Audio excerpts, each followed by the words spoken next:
students, we will discuss now the fifth subtopic of liquefaction, which is very important, that is numerical on liquefaction. It is done to find liquefaction potential of a soil. Now, what is liquefaction potential?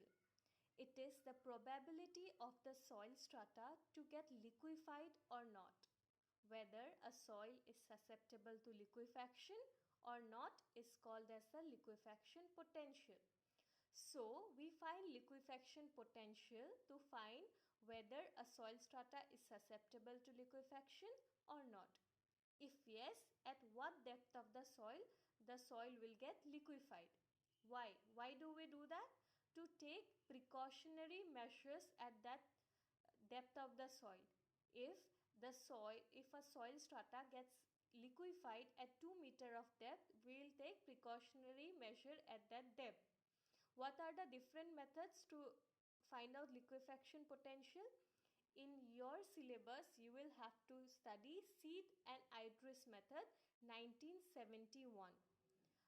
It is the method used to find liquefaction potential of a soil during earthquake, and further we will discuss about it. Now, before we begin with analysis of liquefaction potential by Seed and Idris method, there are certain things we will have to study first. So, in this procedure, the factor of safety against the soil for liquefaction is found first. So, FS1 is equal to CRR by CSR, where CRR is cyclic resistance ratio and it is the amount of cyclic stress required to induce the liquefaction in the soil, whereas CSR is cyclic stress ratio, which is the amount of stress induced during an earthquake. Now, this CSR and CRR are induced during an earthquake. See, earthquake is a cyclic load. It keeps on repeating itself, and CRR and CSR value differs in different depth of the soil. The earthquake felt at the top of the soil will be different, at the middle of the soil depth will be different, like that. Now, second thing we need to know is zone of liquefaction, that is in the soil strata which depth, which zone of the soil is liquefiable. That is given by Fs equal to the ratio of CRR by CSR. Now, we will have to draw a graph showing shear stress versus depth of the soil. So, at different depth of the soil, we will plot the shear stress, the value of CRR curve and the value of CSR curve. Now, these two curves will cut each other at a certain point. Now, that zone is called as zone of liquefaction. If the zone of liquefaction, that is the ratio of CRR versus CRR by CSR, comes out less than 1, the soil is liquefied at that depth. So, we will take a certain depth of the soil. We will take what is the CRR value and what is the CSR value at that depth. We will take a ratio, and if the ratio comes out to be less than 1, the soil is liquefied at that depth, and the opposite states that the soil is not liquefied. Is it clear? For the numerical, all the steps, all the formulas are given with the attached document with this material. Please go through it, and for any difficulties you can contact me. Now we will do this sum. It reads as: the sand deposit of fine sand finer than 5 of finite thickness is located at a depth of 3 meter from the ground. This is located in a seismically prone area where anticipated ground acceleration is 0.4 g. The SPT was performed at 3 meter. The corrected N value is 8.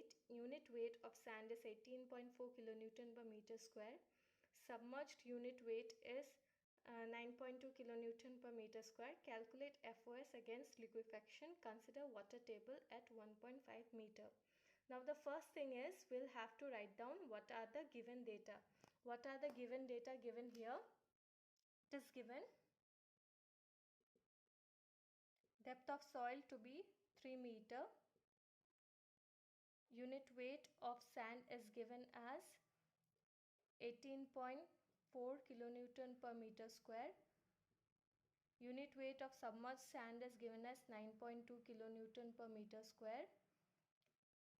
Number of blows is given as 8 corrected blows. Then anticipated ground acceleration, that is nothing but Amax. Amax is given as 0.4 g. What more is given? We already know the unit weight of water, that is almost equal to 10 kilonewton per meter square, and this is it. The fineness is given as less than equal to 5. Now we'll have to draw the soil strata, how it looks like. If you see, as per question, the water table is at 1.5 meter of the soil. The soil is 3 meter in depth. The water table is at 1.5 meter. So above water table it will be unit weight of sand, and below water table it will be submerged unit weight of sand and unit weight of water. Now we will have to find out what is the total pressure coming in the soil strata and what is the effective pressure.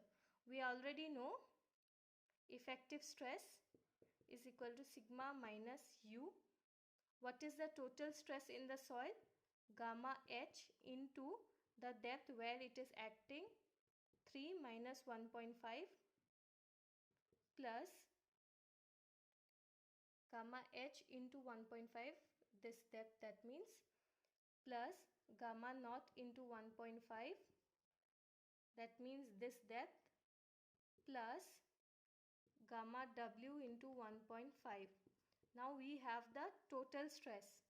What is over pore water pressure? Pore water pressure is nothing but gamma w into 1.5.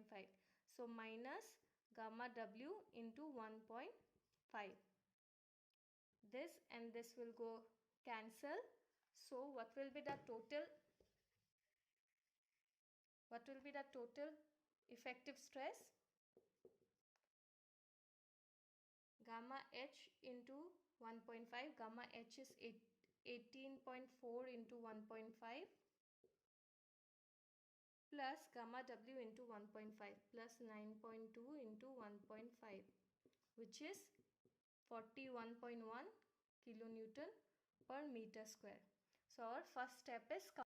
Now our second step will be to find factor of safety against liquefaction, which is, you already know, CRR by CSR. The formula of CSR is 0.65 into Amax by G into sigma by sigma dash, that is total pressure by effective pressure, or total stress by effective stress, into RD. RD and CRR will be found by Seed and Idris graphs. I will explain you how to check those graphs. The RD graph will look like this, that is RD versus depth of soil graph. So there will be 3 curves. You will have to use the middle curve. It will give the average value by Seed and Idris. Now you will already know the depth of soil. For us, the depth of soil is 3 meter. So we will draw a horizontal line which will cut the third middle curve here, and we will draw a vertical line here. This point will be our RD value. And for CRR curve, it will look like this, that is corrected N value by CRR. It will have 3 curves, and this equal to 35, equal to 15, less than equal to 5 gives us the fineness of the soil. In our question, the fineness of the soil is given as less than equal to 5. So our curve is this. So the N value is given. The N value is 8. So we will connect and get the CRR value. This is just a freehand drawing. So once you get the exact graph, you can find out the exact value of the curves. So from the curve, once we find out the value of RD and CRR, we just have to substitute in the formula. CSR, by substituting in the formula all the values, we get as 0.34 and CRR as 0.1. Now we will substitute in FOS, we will get as 0.29. Now 0.29 is less than 1, so the soil will be liquefied.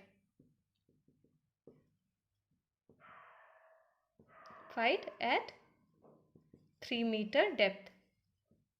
So this is how you have to find liquefaction potential for a soil strata asked as per question.